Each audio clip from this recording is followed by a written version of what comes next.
Halo sobat Kicomania dimanapun berada, jumpa lagi dengan saya di channel Narsan Paniai. Kali ini saya akan membagi tips bagaimana caranya membuat burung pitohui atau cucak emas yang tangkapan liar, tangkapan dari alam ya, supaya dia cepat makan pur.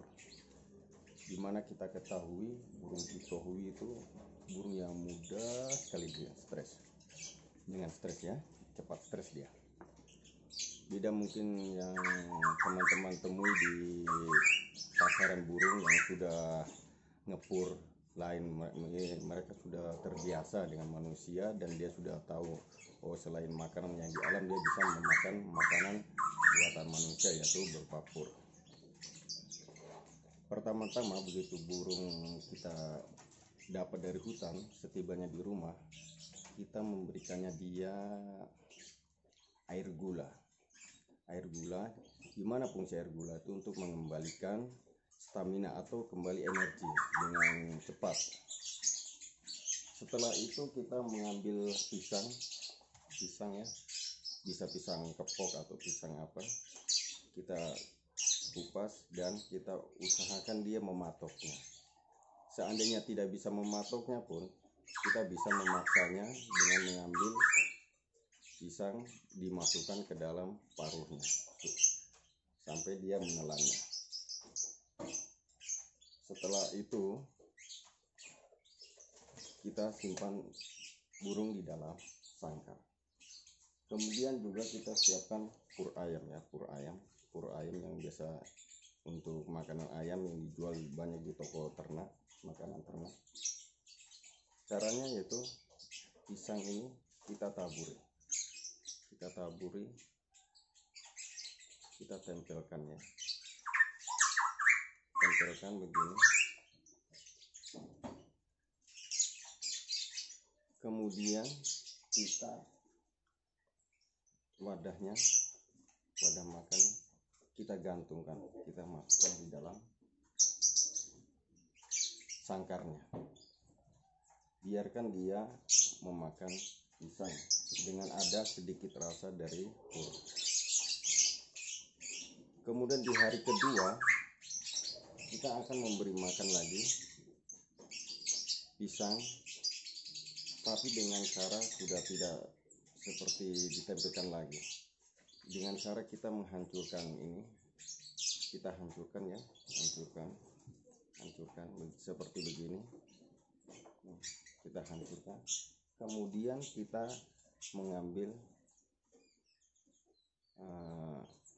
pur ayam ini, kita tabur-taburkan ya, sedikit lebih banyak seperti begini, kita ratakan. Jadi dia akan memakan pisang dengan lebih banyak pur di hari pertama kita dapat. Di hari ketiga kita sudah tidak berbentuk pisang seperti ini, tapi kita mengambil pisang ini, kemudian kita seperlunya ya, atau ini. Perlu diingat juga kalau burung cucak emas atau pitohui ini dia makannya lebih banyak daripada mungkin burung kicau yang lain. Jadi pisang itu kita masukkan di sini, kita hancurkan di tempat pakannya. Kita hancurkan sampai hancur ya. Kemudian kita perbandingannya 1:1 ya, kita perkirakan saja ya, 1:1 pisang dengan pur ayam. Kemudian kita campur, kemudian kita aduk sampai rata, sampai dia ini.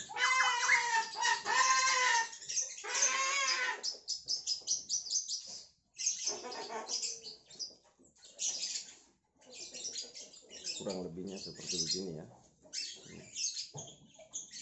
Setelah itu kita kasihkan, kita coba.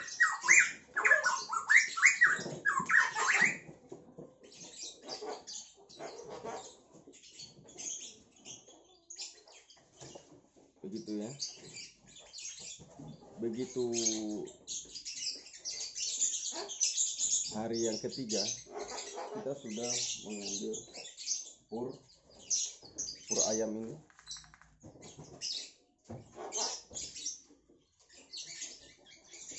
Sama masukkan ke dalam wadah pakannya itu, tapi sudah dengan tanpa pisang. Caranya, pur ayam kita tambah dengan air, jadi nanti juga dia akan dia tidak kering, dia akan seperti begini. Dan dengan perlahan hari berikutnya kita mulai agak kering sampai nanti dia akan betul-betul yang dia makan kering seperti ini. Dan jangan lupa juga, burung pitohi selain makannya banyak, dia juga minumnya banyak. Jadi jangan coba-coba bagi sahabat Picomania yang memelihara burung pitohui sampai kehabisan air. Itu karena akan berakibat fatal. Itu akibatnya akan mengakibatkan kematian pada burung. Setelah dia bisa memakan pur ayam yang kering, itu kita bisa menggantikan juga dengan pur lele ya, dengan pur lele yang biasa untuk makanan lele. Bisa yang ukurannya kecil, bisa juga yang ukurannya sedang. Yang penting dia bisa menelannya ya. Itu yang paling utama.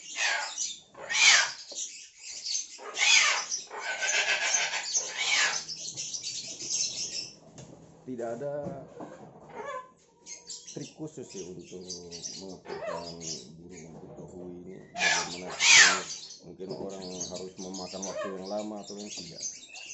Pengalaman saya mengaturkan burung pitohui atau cicak emas ini yang dari Papua, itu yang paling tercepat 3 hari. Jadi hari pertama saya sudah gabungkan pisang dengan pur ayam, kemudian hari kedua saya sudah hancurkan pisang dengan pur ayam, dan hari ketiga itu saya sudah pur ayam dicampur dengan air. Di hari keempat mulai mengering dan nanti di hari ke-6 itu biasanya di ke-6 atau ke-7 itu dia sudah bisa makan pur kering begitu. Setelah dia sudah terbiasa dengan makan pur ayam, kita bisa merubahnya lagi dengan pur lele, karena pur lele itu kandungan protein hewaninya kan lebih tinggi ya, karena memang dikhususkan untuk lele. Jadi di situ banyak mungkin tulang-tulang ikan dan apa sebagainya. Mungkin nanti bisa teman-teman Picomania bisa cari referensinya sendiri ya di Google atau di mana, di YouTube bisa juga. Jadi seperti itu. Pengalaman saya itu tidak terlalu rumit sih sebetulnya, sederhana saja. Pada intinya di awal kita mengepur burung itu usahakan jangan stres dulu, karena burung pitohui itu mudah stres. Setelah dia menyesuaikan dengan makanan, dia akan bisa bertahan hidup. Yang penting jangan stres. Kita seperti burung-burung lain lah, kalau dari awal itu kita harus mungkin menaruhnya dulu dari keramaian, tidak terlalu dekat dengan manusia dulu sampai dia betul-betul bisa menyesuaikan dengan lingkungannya. Oke, itu sedikit trik dari saya bagaimana cara membuat burung pitohui yang tangkapan dari alam liar, dari hutan, dengan mudah memakan pur. Untuk lebih jelasnya mungkin teman-teman bisa komen di bawah menanyakan, atau mungkin ada pengalaman, mari kita saling berbagi. Bagi yang belum subscribe, saya mohon untuk subscribe. Selagi subscribe itu masih gratis, Oke, terima kasih. Sampai jumpa di kesempatan berikutnya. Terima kasih.